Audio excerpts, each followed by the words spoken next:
Okay, we are live. Squishtradamous has arrived to do predictions on Double or Nothing for the pay-per-view happening on Sunday. And as you can see, I have a special guest on with me. And I'm not going to introduce him, though. I'm going to let him introduce himself. Why don't you take it away? Well then, considering you given me the floor, please allow me to introduce myself for those of you who do not know who I am. Is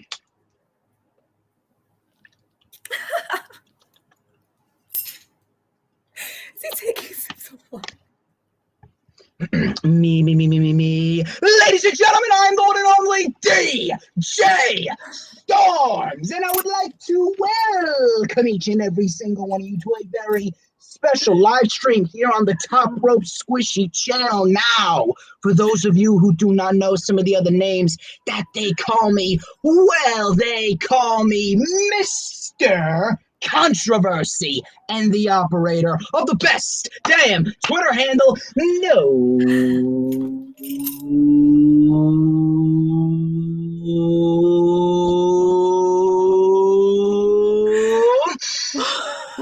Wait for it. Oh my God. Wait for it. To mankind! Squishtradamous, thank you very much for allowing me the opportunity to appear on the channel. I greatly appreciate it. It definitely means a lot. It's been a while since we've actually collaborated. I believe it's been 5 long months. The last time we actually joined forces was back in December. My God, how time flies. Time does fly. Let me say hi to a few of the people in the room. Courtney, Anna, Danielle, thank you for joining. Time does fly, and now we have this special event, which happens to be my favorite. Hey, Lou, thanks for making it. My favorite pay-per-view for AEW, which is Double or Nothing. So I'm very excited because they're also doing my favorite segment of Double or Nothing, which is Stadium Stampede. But we're going to start talking about the beginning. The beginning, which is the buy-in match. So you were actually the one who told me about this. I didn't know about the buy-in match. So DJ Storms told me about it. And it's Serena Deeb against Riho, which was the first AEW Women's Champ, for the NWA belt. Now, my take on it is that Serena Deeb versus Red Velvet was amazing. She's on a high and high. Serena Deeb just came back. And I don't care how much pull Riho has. Deeb is not losing that belt. What do you think? Oh my God, you're making it sound like she's running the women's division, but as far as this match goes, yeah, Serena Deeb is not going to be losing the NWA Women's World Championship. I do expect this to be a very good match, and Deeb is going to get her win back from when Riho originally beat her in the Women's World Championship tournament. Now that we're talking about this, it's time to talk about a little scenario that I got to thinking about. Thunder Rosa, of course, she has made it clear that she wants not only the AEW Women's World Championship, but the NWA Women's World Championship too. I'm actually glad that they didn't put this match on the buy-in pre-show and they're doing Riho instead, because now you can extend Serena's reign just a little bit longer. Then we get Serena versus Thunder Rosa. So we all know Britt Baker. We all know Britt Baker's going to win the AEW Women's World Championship. What if this happens? Now, if I'm Tony Khan, I'm going to take advantage of this. What if we have Thunder Rosa? She defeats Serena Deeb sometime in the summer and wins back the NWA Women's World Championship. And then on the final pay-per-view of the year, Full Gear 2021, we see a revisitation of the Britt Baker Thunder Rosa feud.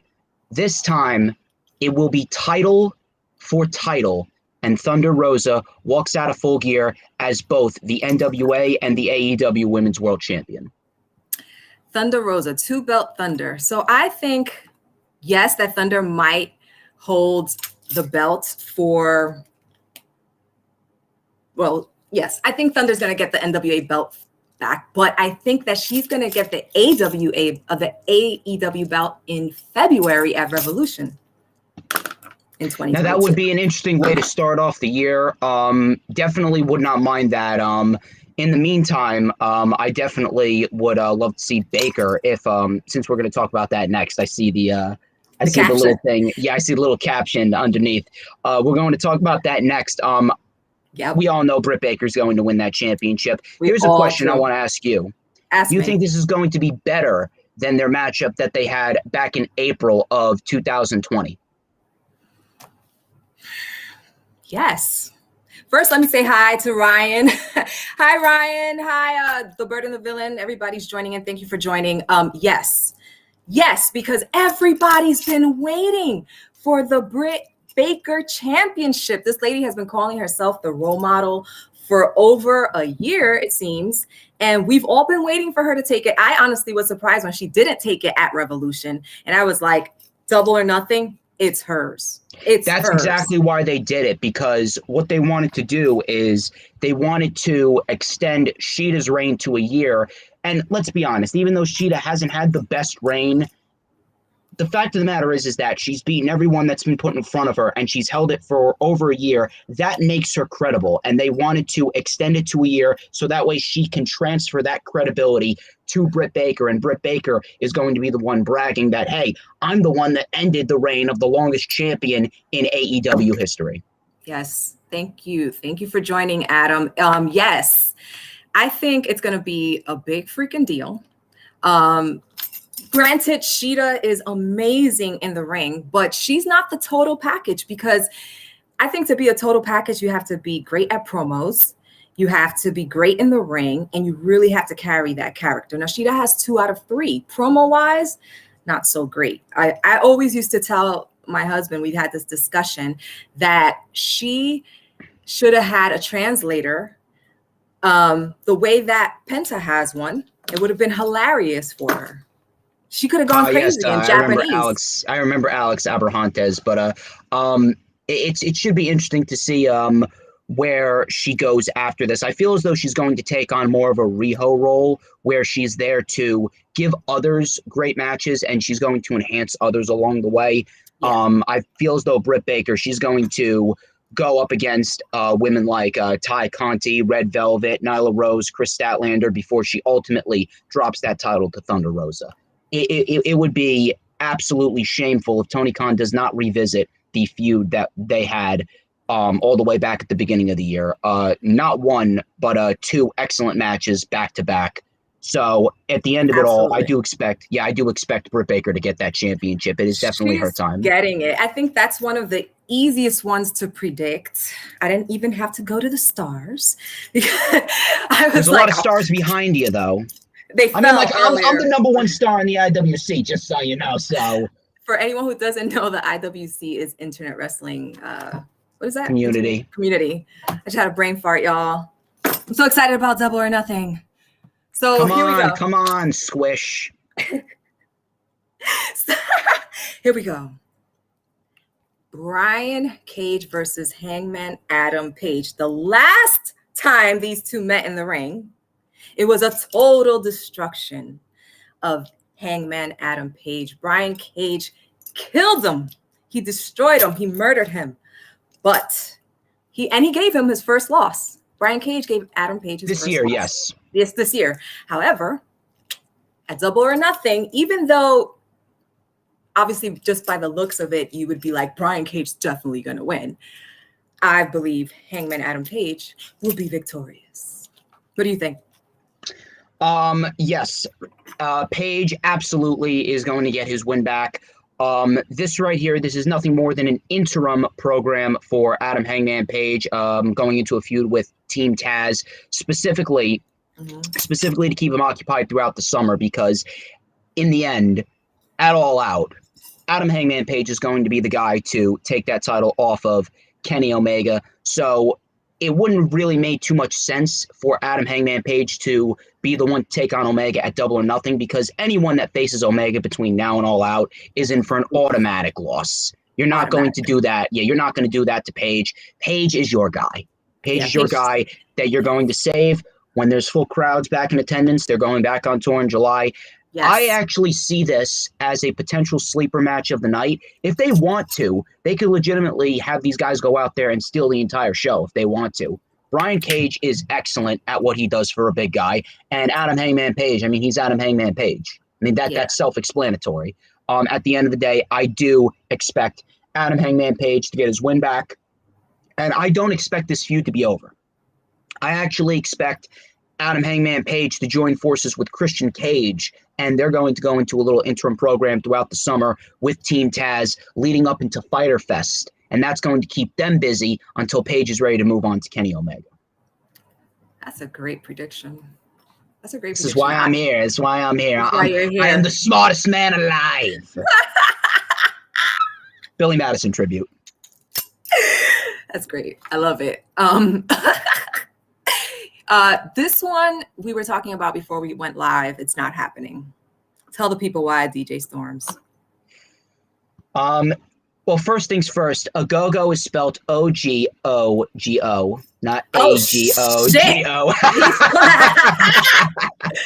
Oh, shit. You're too focused on the ring pop. The ring pop made me do it. So for this show, the ring pop made me do it. It's A-G-O-G-O for this show. A go-go, not a go-go. So a go-go, it will not be on this show. it will not be a go-go. Anthony Ogogo is a no-go. It's a no-go, and why is he a no-go? It's terrible. I was informed by the DJ Storms posse, who shall remain nameless. He actually suffered a broken rib. I am not sure the severity of it. I'm not sure if it's complete broken rib or if it's just a fracture. The details were not disclosed, but as we speak right now, Anthony Ogogo does have a broken rib, and he could very well be out of Double or Nothing. And to be quite honest with you, listen. He was gonna lose anyway. well, that's only if he wasn't ready.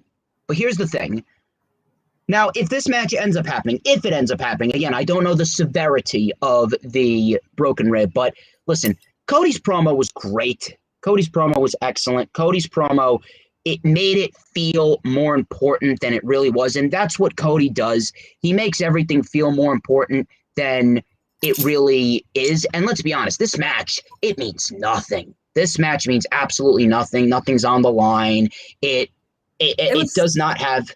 It really doesn't have anything in terms of importance. Yeah, I'm sorry, what? No, the reason why this match was happening, in my opinion, was not just because of the feud between the Factory and the Nightmare Family, but because Anthony Ogogo is a no-go. Has lost in one of his eyes. Like, he lost his vision about 70-something% in one 76% blind in his right eye, I think, from his career. And so they're trying to raise him up as quickly as possible before, something happens and he loses his vision. So I get it. And this is why this sucks. So, but anyway, listen, I understand that completely. But at the end of the day, it really wouldn't make too much sense for them to push him this soon if he's not ready. Now, if he is ready and if he does surprise us, look, God bless him. I really do hope he surprises us. Shaq surprised us. Bad Bunny surprised us. Pat McAfee surprised us. All these people surprised us. So I do hope the same for Anthony Ogogo. Tony Khan better know what he's doing if this match does take place. If Ogogo's not ready, Cody takes the win. But hey, if Ogogo shows up to work and he does more than a gut punch, then you know what? He can go over. That gut punch. My husband loves that gut punch. I'm being sarcastic, but I think if the match happens, though, it's Cody that's taking it. But here's one that we don't really have to predict. It's going to be fun. It's going to be, one of those matches that has a lot of stupid stuff going on, just really entertaining. Stupid stuff? How dare you insult Orange Cassidy like that? You love Orange Cassidy? He's cool. I like Best Friends. Chris Statlander's my favorite from that group. Wait, is it like this? It's it's like dead. Just a little. Just a little bit like that. Okay, I can't. The ring is wearing me down. It is. That's what you get for wearing a green ring. You told me to wear it. There you go. So I thought it was gonna be red. Listen, I couldn't get the red one. Got stuck, people. It was sticky. It's hot, y'all. But anyway, sticky. So, this match, I definitely want to see a beach break, and I definitely want to see a one-wing angel happen because it's the pay-per-view. You know, one-wing angel is probably one of my favorite like finisher moves. Not just from I love the one-wing angel. Yeah, it's not just from Omega, but just like in general, it's like one of when Stadium Stampede, he did the one-wing angel off the top of like the bleachers. That was like 50 feet, I think. Yes, and it was freaking amazing. Holy hell. Props to Sammy for taking that. Props to Sammy for putting his life in Omega's hands. I mean, he put his life in the right person's hands, I think. But at the end of the day, with this match, regardless of what happens throughout, we all know Omega's going to retain. Now, here's something that's a little interesting. What's that? Now, what you can do if this is just a regular triple threat and not an elimination match is you can have the individual that wasn't pinned advocate for a world championship match one-on-one. And that, I believe, could very well happen because if you think about this, the main build for this match has been between Cassidy and Omega. Pac's kind of been the odd man out. So what if Kenny Omega wins this match by pinning Pac and Orange Cassidy is going to advocate for a potential one-on-one match down the line sometime between now and All Out? Because, look, Cassidy's great, but All Out and that World Championship title spot's going to be reserved for Paige. So, in the meantime, Omega's going to need one or two more challengers in the interim to beat because Omega's lasting through the summer with that championship, hands down. Absolutely. Especially now that the crowds are back. Absolutely. But I see this match definitely being a potential candidate for one of the best matches of the year. Omega, every single title defense that he's had, he's delivered. His match with Phoenix, excellent. His match with Moxley, excellent. His match with Swan, excellent. So at the end of the day, I do see Omega delivering once again, and I can see him pinning Pac and then Orange Cassidy advocate for a one-on-one match, or maybe he pins Cassidy and maybe Pac advocates for a one-on-one match. Either way, you can definitely have one of these guys. You could have one of these guys advocate for a potential one-on-one match down the line. Look at this comment. That's my what comment? Omega puts both Orange Cassidy and Pac on each shoulder for a two-winged angel. A two-winged angel? I hope so. I hope so, but I don't know how they do that. Maybe the Good Brothers come in and aid him. Maybe. Because listen. They always come out. Maybe the young not necessarily, because Omega's won clean. He beat Swan clean, and he beat Ray Phoenix clean. Okay, but I still see some cheating coming on. Don Callis gonna be there, so he's the invisible hand. Yeah, sneaky. So. You didn't just say that. You didn't just snicker it. You didn't just snicker and say sneaky. Try saying that 5 times fast. Snickering and sneaky. I will not. So this match, I mean, am I the only person? I haven't been really feeling the Scorpio Sky, Ethan Page tag team. Here's the thing with this. I'm not going to go out and say that it's terrible because it's not. Ethan Page is a great wrestler. Scorpio Sky's a great wrestler. They both carry themselves well in promos, especially Ethan Page. Love his intensity. Mm-hmm. But I will say this, it's been very odd. It's been very confusing, and it just happened out of nowhere. And at the end of the day, I don't really know where this is leading to. I'm not sure if this is going to lead. Yeah, I'm not sure if this is going to lead to them fighting whoever a babyface team is after a babyface team eventually beats the Young Bucks and maybe they fight for the tag team titles. The match is going to be very good. The match I expect to be very good. I expect Darby Allin, Ethan Page and Scorpio Sky to bring their A game. Sting, obviously, he's looked good. He could take a bump, but Darby Allin's going to do most of the work there. Absolutely. I expect that they're going to do what they need to do to protect Sting, make him look good. And this match can honestly swing either way. You can make a case for both teams come out victorious. Sting and Darby Allin, considering that this is Sting's first legitimate match in 6 years. Maybe Darby Allin wins it and he goes after Miro again for the TNT Championship. Which or, he'll lose. Obviously he'll lose because Miro's not losing that title anytime soon. He shouldn't.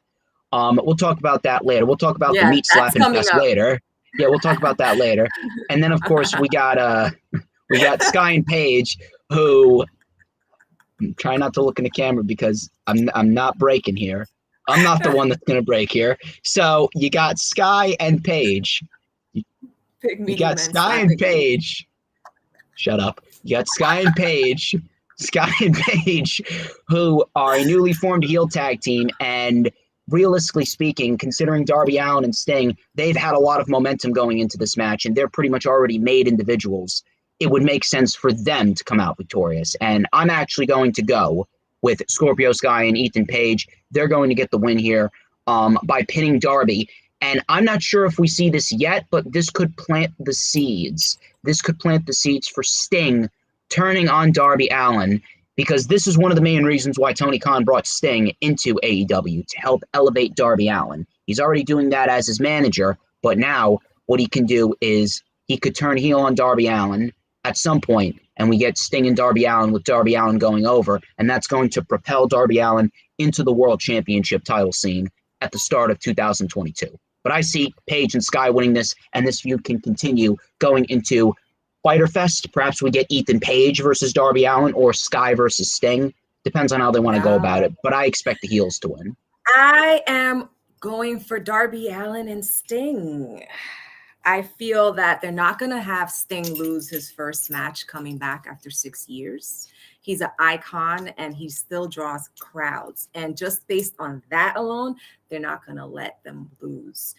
Logically, Scorpio Sky and Ethan Page should win because they're, it makes more sense for them. They're the younger guys.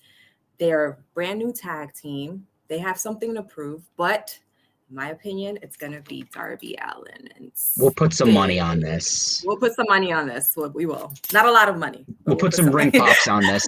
We'll put some ring pops on it. I want every color. Deal. All the colors of the rainbow. All the colors of the rainbow. This match, I'm looking forward to because I am a big, big fan of Jon Moxley and Eddie Kingston together. Would you say that You're a Wild thing? Yeah, his new his new intro song is beautiful. I love it. Tony Khan with the Bucks buying all the freaking song trademarks. Good job. You got Taz on AEW Dark singing Tarzan Boy. Yes. And I don't know about completely off key, by the way. Well, of course, they always sing off key. I don't even know if he's singing or if he's like yelling into the microphone. He's like yelling, every single time. You don't care. Yeah, he doesn't care. He's just trying to, get people to listen. But it's Taz. But it's Taz. Taz is Taz. I love the commentary on Dark. But anyhow, yeah, I need to get Taz on Dynamite. He's good on Dark. We have Excalibur and those people, Excalibur and Tony Schiavone and them. Listen, I love Tony Schiavone, but like the only memorable thing that Tony Schiavone says is, "It's Sting." Don't say that. Tony Schiavone is a legend. I love Tony Schiavone. Don't get me wrong. He's probably going to block me on Twitter. Everyone blocks me. Although I can't really say that because Seth Rollins unblocked me. Oh, there you go. You must have said something right. I don't know. I don't know what his deal is, but let me ask you whatever something. Maybe. This ain't about WWE. Screw that company. It's not about. Don't screw WWE. I don't watch it, but it's cool. It's a cool company. I used to watch it. Yeah. You got Monday Night Raw. You got Damian Priest throwing tomatoes at The Miz. Good night, Ryan. Thanks for joining. That's cool. Thanks for joining. Good night, Ryan. Take care. Thank you very much. Yeah. AEW. Double or Nothing. The Young Bucks. Heels. I love them. Fantastic. Heel Young Bucks is what I was missing from the Young Bucks because when they were faces, I was not feeling them. And that doesn't go against how incredible they are in the ring. because they're seamless. They're flawless in the ring. However, I did not like their character until they went heel. They're annoying. They're pains in the asses, and I love it. I love it. They're going to win. They're retaining. They're not losing. It's going to be a brutal match because, as you know, Jon Moxley and Eddie Kingston are brawlers. So, what do you think? Young Bucks retain. Well, what I see happening is this. I absolutely see the Young Bucks retaining. That I'll get that out of the way. But one thing I will say is you can definitely make a case for both Jon Moxley and Eddie Kingston and the Bucks to come out victorious. But I don't see that happening considering Moxley, he is pretty much already a made man. He doesn't need a championship. And on top of that, he's going away to be a father.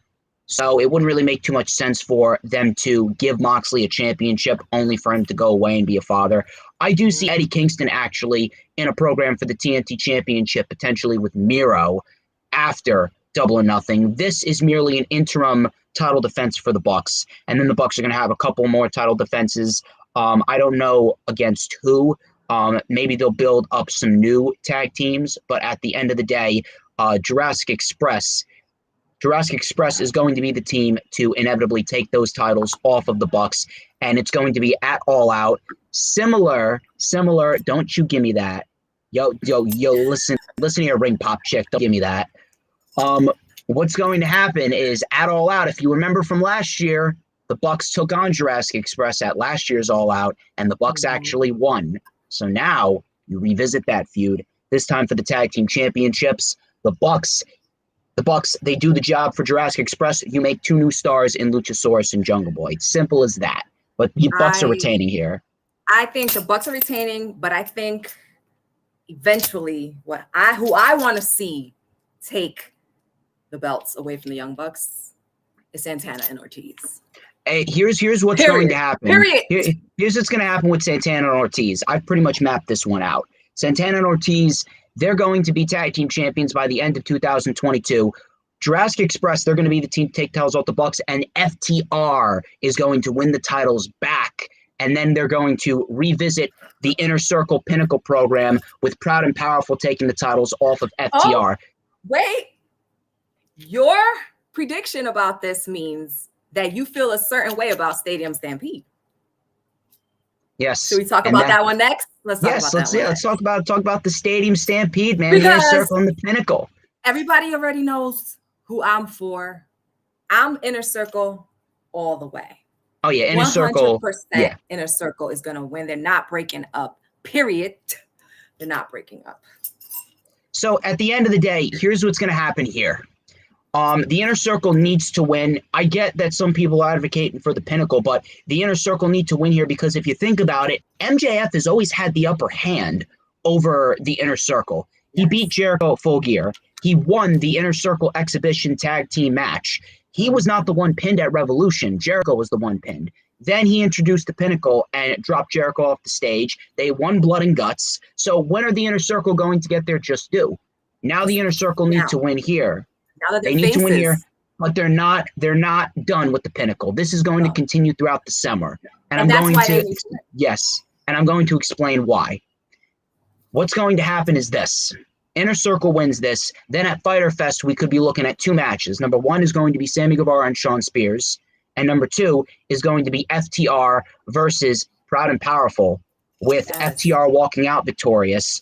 That's going to, and I'll tell you why. It's going to set up a story, a long-term story, because the Pinnacle, after they get done with the Inner Circle, and once everything is squared away, this is going on until at least All Out, because MJF and the Pinnacle, they need to be occupied, because at the beginning of the year, next year, at Revolution, we will see the Pinnacle all in championship matches on Revolution's card, and they will take over the AEW roster, a la what Evolution did all those many moons ago. We're going to have MJF as the world champion, Shawn Spears as the TNT champion, FTR as the tag team champions. And then when the time is right, FTR and Santana Ortiz are going to revisit their program, and Santana Ortiz are going to take the titles off of FTR.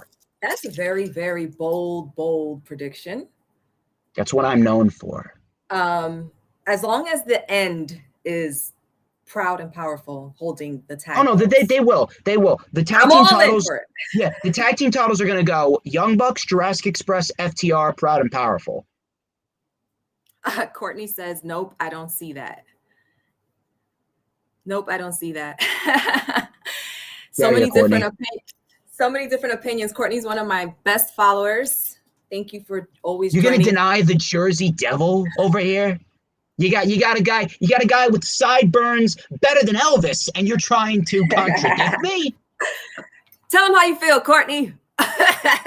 So we both agree that for Stadium Stampede, which I believe is opening Double or Nothing this time. Is it? Yes, I heard it was opening. It's a rumor, y'all. It's a rumor. Don't quote me. I don't know how true it is, but I heard that. You're supposed to be Squishtradamous. You're supposed to know everything. They're opening. There you go. They're opening.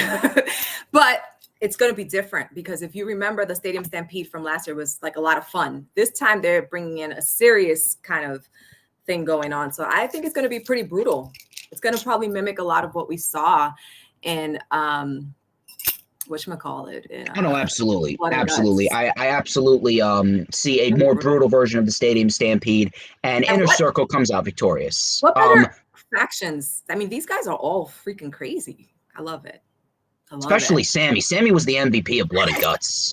Yes, he was.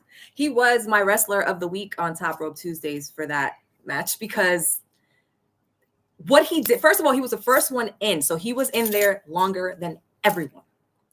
And then the moves that he was doing, I mean, can we put a belt on this guy? I love Sammy.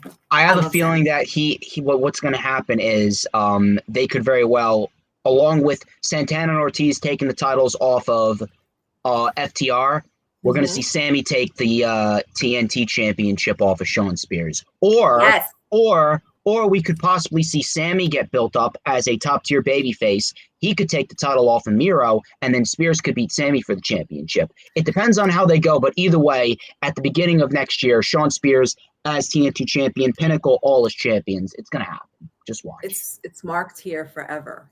So we'll revisit this if you're wrong. If DJ Storm says it, he's correct. DJ Storms is never wrong. You ain't never wrong. No Neck Bone Tone said that Sammy got hit by a cart and kept going. And yes, he did. He actually showed how painful that was.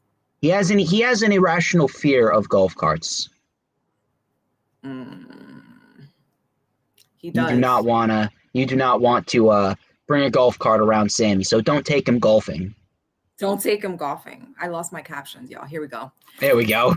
Sorry, technical difficulties. Squishtradamous, having technical difficulties. So this one. You know why? It's because we got two big men with big chests and big muscles. This was the bumping me. Last.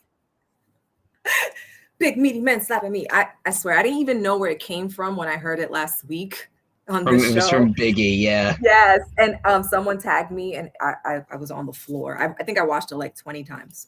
All right, Xavier so Miro. was just dying. Yeah. He was dying. He couldn't control himself. He couldn't. That was hilarious. People, Miro versus the Murder Hawk, Lance Archer. So this one is difficult for me because I'm a huge fan of Murder Hawk. And when he came out, what I wanted for him was to get the TNT belt. But he didn't get it. And, he came off strong and then he disappeared and now he's back. But Miro got the championship off of Darby. And although I would love Lance Archer to win, I believe that Miro is going to retain. What do you think? Oh, no, absolutely. There's no way you're going to take the title off of Miro after he just won it. But now, one thing I do believe is that Tony Khan, I believe he sees Lance Archer as more of an attraction to a point where he doesn't really need a championship. He deserves one, but I don't feel as though he needs it right now.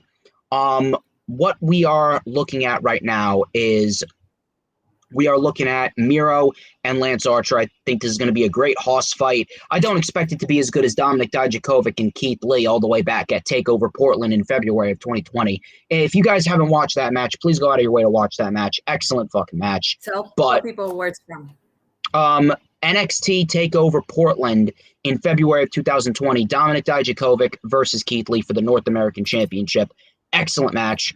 But I think these two men are going to put on a very good hoss fight. And what you need to do here, it's one way in and one way out. Miro retains, but you need to protect both men. So what you do, you have Miro lock in the game over on Lance Archer. Lance Archer passes out. He doesn't tap out. You don't pin him. Lance Archer passes out from the pain, and Miro stays TNT champion. I see Lance Archer going into a feud with a certain someone from Huntington Beach, California that Tony Khan is going to call up, and his name is Samoa Joe. And as far as Miro goes, Miro will probably go into a program with Eddie Kingston for the TNT title. We could be looking at Miro and Samoa Joe by the time Full Gear comes around. And those two men, you want to talk about big, meaty men, man, that meat's going to slap. That didn't sound right at all. Didn't sound right at all, but I said it anyway. Because that's what I do, because I'm Mr. Controversy. We got Peanuts. Oh, my B-Tunes Peanuts. How you doing? That's one of my supporters right there. Hi, thank you for joining. I appreciate it. We need some more people in here. That's okay. We get views after too. There's only one thing left to talk about. That was quick. Yeah, we go through on my show. We go through. I'm actually looking for it.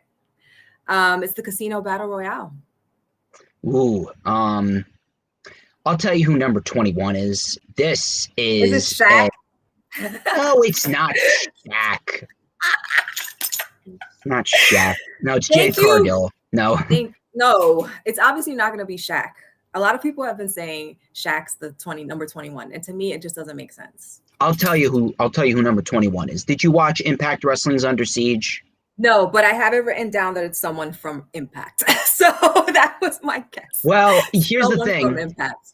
Here's the thing. Something was telling me to watch it, and it was a decent show, really nothing too special, but by the end, I got what I wanted. I knew why my little inner conscience was telling me to watch it. Everyone. Well, hold up. What's going on? You froze, but I can still hear you. I froze? What's going on? How does that even happen? Connectivity issues. You're still How is it that I can still be technical difficulty. Is it on my end or is it on your end? I don't know because my Wi-Fi. It's on your end because I'm not. My Wi-Fi's good. Me too. Oh my god! You gotta be kidding me! This is a great pause screen. Did we lose DJ Storms? What's the pause screen? I don't know what it is. You're gonna have to send me a picture of it. We lost your video. But we still hear you. So and we're at the end. Fair enough. So here's what I was going to say. Everyone picked Sammy Callahan to come out victorious, and he was going to fight Omega for the Impact World Championship. That didn't happen. That didn't happen because the Good Brothers came out and they cost Sammy Callahan, and Moose ended up walking out the winner to fight Omega for the Impact World Championship. Nice. What's going to happen here? Sammy Callahan is going to come out at number 21. Sammy Callahan is going to seek revenge. He's going to win the Casino Battle Royal, and we're going to see Sammy Callahan fight Omega next for the AEW World Heavyweight Championship at Fyter Fest. And Sammy is going to give a big middle finger to the Good Brothers for screwing him out of fighting Omega for the Impact World Championship. Now, Sammy's going to come out, win the Battle Royal, fight Omega for the World Championship on AEW, thus furthering the Forbidden Door storyline. And fuck technology. Fuck technology. And And you think Sammy's the one that's going to win the casino Sammy battle? Callahan. That is the way to go. You should not be doing Christian Cage. It is way too soon. He's only been with AEW for, what, 3 months? You could do someone like Jungle Boy, but I don't see that happening. Jungle Boy and Luchasaurus, they're better together as a tag team, next tag team champions. But it's going to be Sammy Callahan. Sammy Callahan's the best route to go. That's a great prediction. I had Christian Cage. I don't think that he should win because there's so many better options, like Powerhouse Hobbs, like number 10. Like if you're going to have somebody win, somebody younger, you know what I mean? But I do think that Christian Cage is going to take it. Absolutely. Christian Cage. Really? Yes, Christian Cage or number 21, which is your prediction of Sammy Callahan. I don't know. Sammy Callahan, the draw. I don't know. Oh my God, Courtney. I don't know who exactly is coming in. I didn't have an idea. I just thought it would be somebody from Impact. But Courtney's comments killing me right now. Hey, Courtney, can you figure out what is wrong with Restream? Because I'm still black. You're I have a black screen. Out. You're blacked out. People, it doesn't matter. It doesn't matter. Or DJ Storms, you made it to the end. This was great. I think this was a good prediction show. The first time that Squishtradamous has gone live and has been joined by DJ Storms. DJ Storms, tell people where they can find you, where to follow you. I'm going to put it up as you talk. Nice harmonization. You can follow me on the Twitter sticks at HistoryMakerDJS. You'll find out why I am the operator of the best damn Twitter handle known to mankind. Be sure to follow me on Instagram as well at the DJ Storms. Add me on Facebook as well for collaborations and business inquiries. Please send me an email. My email is, of course, stormstakeover@gmail.com. Like the official DJ Storms business page, and I may just send you an invite to join the official DJ Storms posse group on Facebook, which the Ring Pop chick is a part of. So make sure you come on and join, because only the elite members of the DJ Storms posse are on the DJ Storms posse Facebook group. Please follow me and add me on YouTube. Subscribe to me on YouTube. It's DJ Storms. Like and comment on all my videos. I was on Joseph Conlin's roundtable discussion for AEW Double or Nothing with Wesley Williams and Matt Moody. Please go check that out on Big Fight Feel.